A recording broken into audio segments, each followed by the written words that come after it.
Welcome again, boys and girls. We are back here at the Elo donation stream from Pennywise. I'm not gonna cast again the Suicide Cross attempt from Pennywise and Shadowwings. We see it here once again, Shadowwings being the builder in their format, and I'm really looking forward, and I actually hope a little bit to see some leaks on the other side this time, some more leaks on the other side this time, and especially a win from Suicide Cross. I'm really looking forward to see a Suicide Cross win. I haven't seen this in quite a while, so let's hope this is actually happening.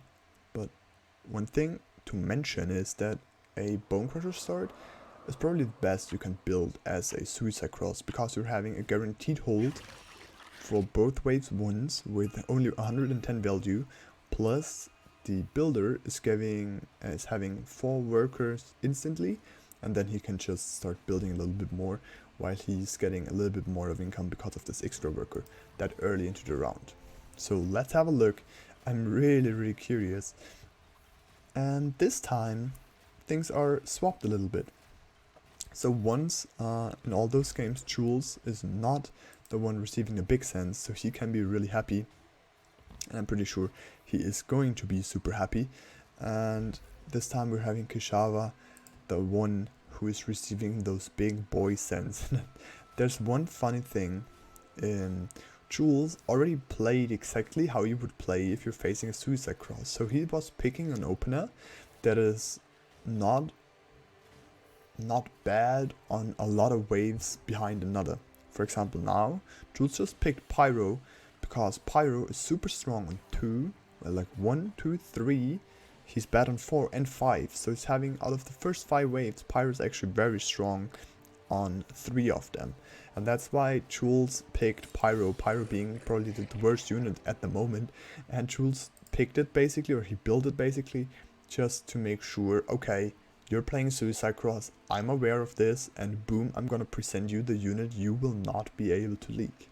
And I really love the idea. On the other hand side, we're having Kishava, starting with a build I haven't seen the entire season, which is APS small masks. I was really liking this build last season, and I was playing it quite a lot of times. But right now, this just feels super garbage, with huge nerfs to APS, with big nerfs to masks as well.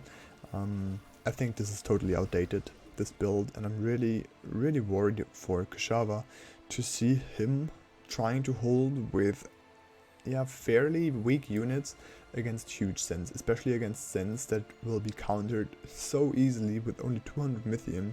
So he doesn't even have to send much more, but Mole Hermit and his build is basically going to die to all the Sens coming. We see it here in his roll down there.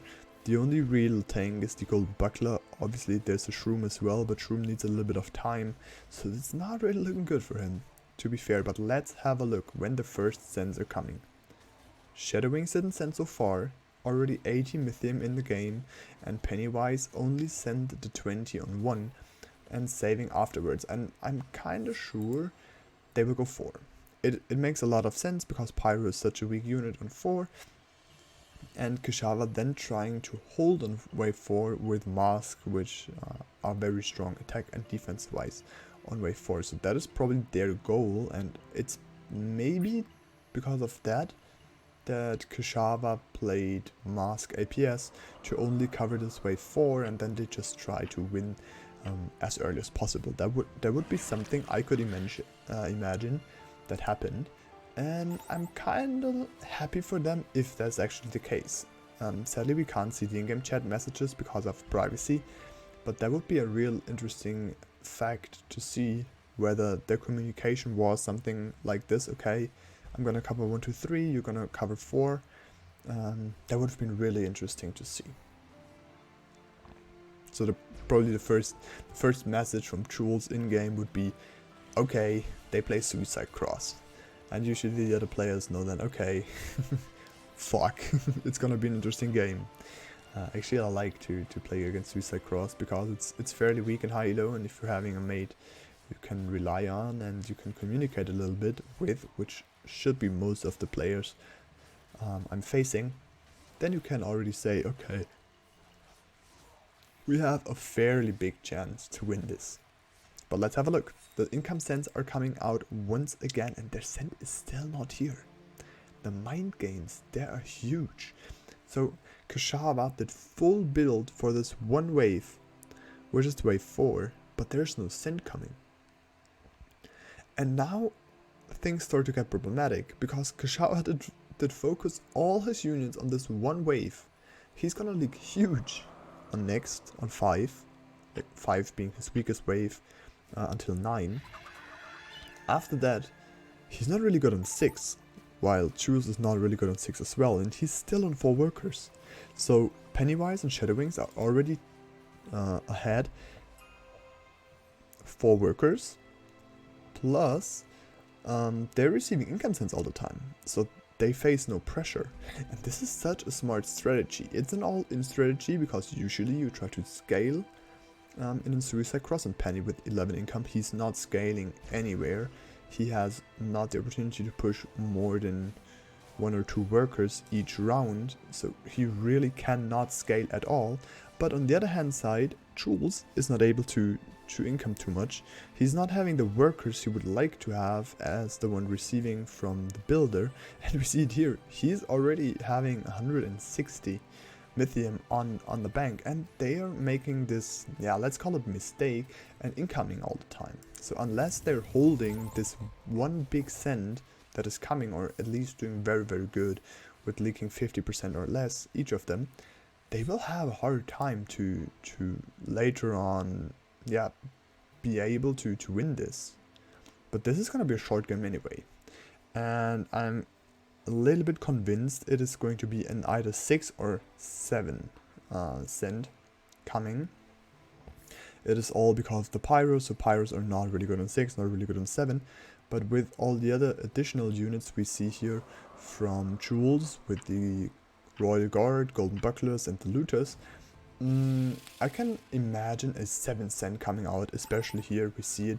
The mask is on Tantrum on 6, so probably an all-in 7 call would be something they could consider.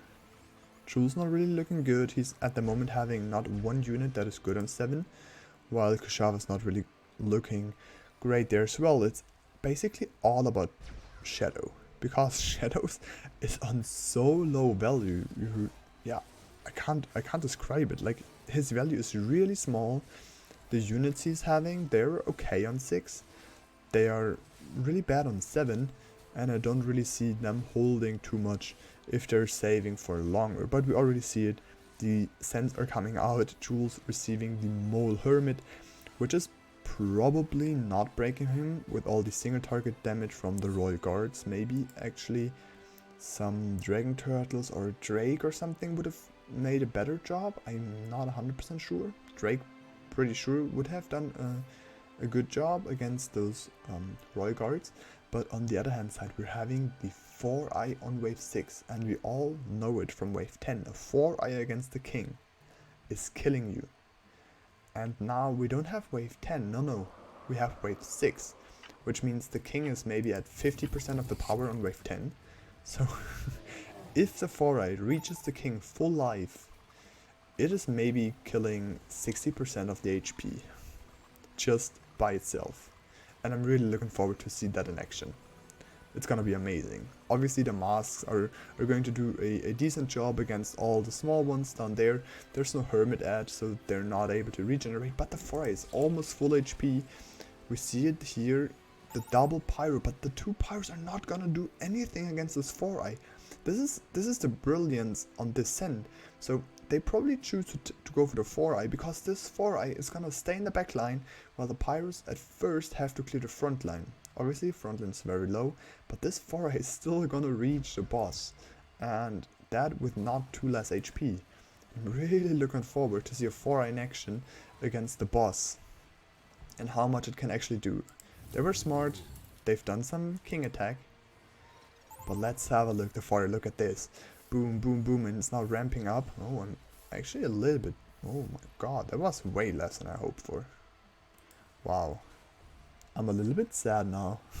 So I was really hoping for them to lose more, but they were just too smart with going for king attack upgrades, plus obviously Jules not pushing the entire game after the workers he would have done anyway. So it's okay, but it's not perfect for Suicide Cross at the moment. You can already see it. The gold difference on wave 7 is already 700 gold. There's just so much bounty gold Penny is losing. If we hover over it, Penny already lost 323 gold just from leaks. Sadly, we can't see the individual stats from the players, but we can see it here that the team from the Suicide Cross actually gained 300 and something. Now it's just raised a little bit, but 370 gold just by the leaks of the other team. So by Pennywise leaking every wave consistently. And the only factor they basically had to scale good into the late game, which would be income, is not given since Pennywise did not receive big income for 5 waves straight. So I'm really curious how long they can drag this game. They're not that far ahead in worker. They're actually almost even.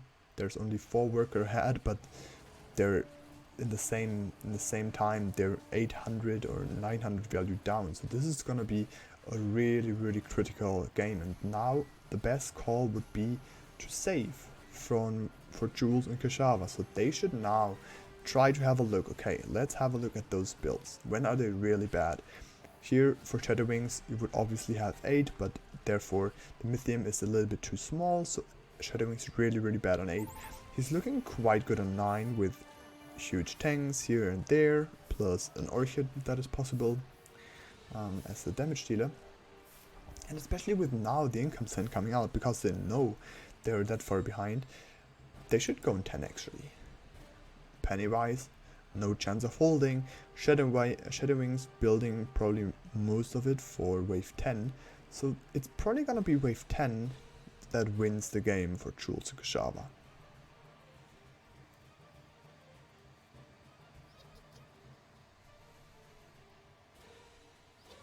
And we see it here, Pennywise going for the attack upgrades. This is super nice to see here, that they're actually fearing to die very soon.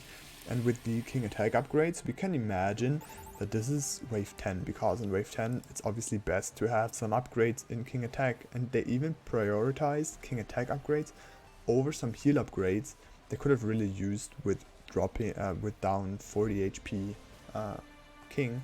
So they really considered this wave 10 send as well.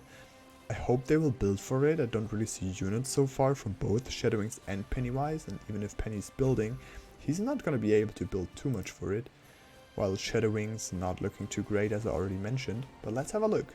And we see the sends coming out on wave 9, which is super interesting and is in my eyes right now is a misplay. But I don't want to judge it, because this ogre is going to come on the empty wave, and if Shadow Wings is not able to clear his wave good enough, he's probably receiving an ogre as well, yeah.